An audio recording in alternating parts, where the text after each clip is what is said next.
PSCS.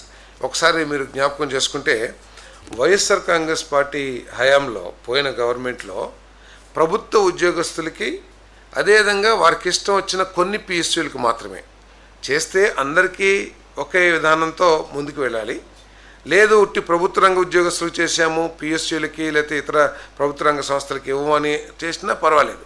కానీ ఆ ప్రభుత్వం ఏం చేసిందంటే ప్రభుత్వ ఉద్యోగస్తులతో పాటు కొన్ని ప్రభుత్వ రంగ సంస్థ ఉద్యోగస్తులకు మాత్రమే 60 నుంచి 62 సంవత్సరాలకి పదవీ విరమణ వయస్సును పెంచడం జరిగింది. అప్పటి నుంచి కూడా చాలా సంస్థలు ఎవరికైతే ఈ పొడిగింపు లేదో వాళ్ళందరూ కూడా ఇబ్బంది పడతాం, వాళ్ళందరూ కూడా ప్రభుత్వాన్ని కోరిన మేరకు వారందరికీ కూడా 62 సంవత్సరాలకి పదవీ విరమణ వయసుని పెంచడం జరిగిందని చెప్పేసి మనం చేస్తాం. ఎవరైనా రిటైర్ అయిపోయి 62 సంవత్సరాలు పూర్తి కాకపోతే వారు మళ్ళీ జాయిన్ అవుతానికి కూడా అవకాశం ఉంది. ఒకవేళ అయిపోతే కనుక వారికి 62 రిటైర్మెంట్ బెనిఫిట్స్ ఏది ఉందో అది ఇవ్వడం జరుగుతుందని చెప్పేసి మనం చేస్తాం. మహిళా, శిశు, వికలాంగులు మరియు సీనియర్ సిటిజన్ సంక్షేమ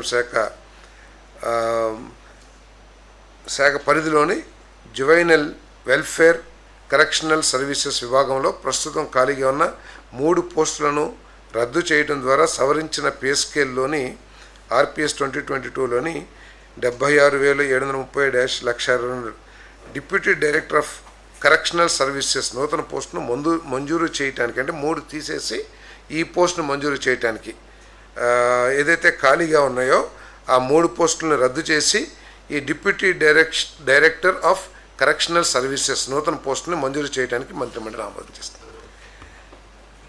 ఆంధ్రప్రదేశ్ ఏజెన్సీ నిబంధనలు 1964లోని రూల్ 1(1)కి తగిన సవరణలు చేయడం ద్వారా రాష్ట్రంలో షెడ్యూల్ ప్రాంతాలు కలిగి ఉన్న పార్వతీపురం, మన్యం, అల్లూరు సీతారామరాజు, విజయనగరం, అనకాపల్లి మరియు ఏలూరు జిల్లాల కలెక్టర్లను సదరు ప్రాంతాలకు ప్రభుత్వ ఏజెంట్లుగా ఏజెంట్ టు ది గవర్నమెంట్ నియమించే ప్రతిపాదనకు మంత్రిమండలి ఆమోదం తెలిపింది.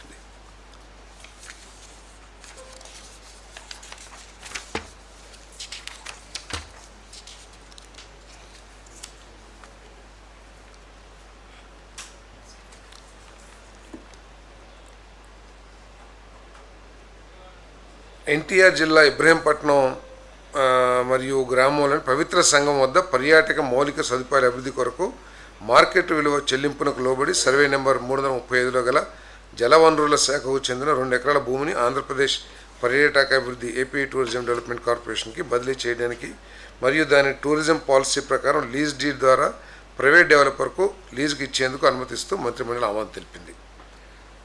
రాష్ట్రంలో పర్యాటకాన్ని గ్రామీణ స్థాయికి తీసుకెళ్లడం మరియు పర్యాటకులకు స్థానిక అనుభూతిని అందించడం కోసం ఆంధ్రప్రదేశ్ పర్యాటక విధానం 24-29కు సవరించిన చేర్పులను ఆమోదించబడింది. తద్వారా హోమ్ స్టేలు మరియు బెడ్ అండ్ బ్రేక్ఫాస్ట్ల స్థాపనను ప్రోత్సహించేందుకు సులువైన రిజిస్ట్రేషన్ ప్రక్రియతో కూడిన ఫ్రేమ్ వర్క్ చేర్చేందుకు మంత్రిమండలి ఆమోదం తెలిపింది.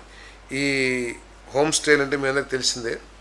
కొంతమందికి పల్లెటూర్లు అంటే చాలా ఇంట్రెస్ట్ ఉంటుంది, కానీ ఒక స్ట్రక్చర్డ్ ఇన్ఫ్రాస్ట్రక్చర్ లేకపోవటం మూలంగా ఏదో ఒక ఇంట్లోకి వెళ్ళి ఉండొచ్చేమో, కానీ ఏదైనా జరిగితే దానికి బాధ్యత ఎవరు వస్తారంటే కొన్ని రూల్స్ రెగ్యులేషన్స్ ఉండవు. కాబట్టి మరి ఈ హోమ్ స్టే అదేవిధంగా బెడ్ అండ్ బ్రేక్ఫాస్ట్ ఏదైతే ఈ వ్యవస్థను తీసుకురావాలని చెప్పేసి టూరిజంలో పాలసీగా తీసుకురావడం జరిగింది. దాన్ని మంత్రిమండలి ఆమోదించడం జరిగింది.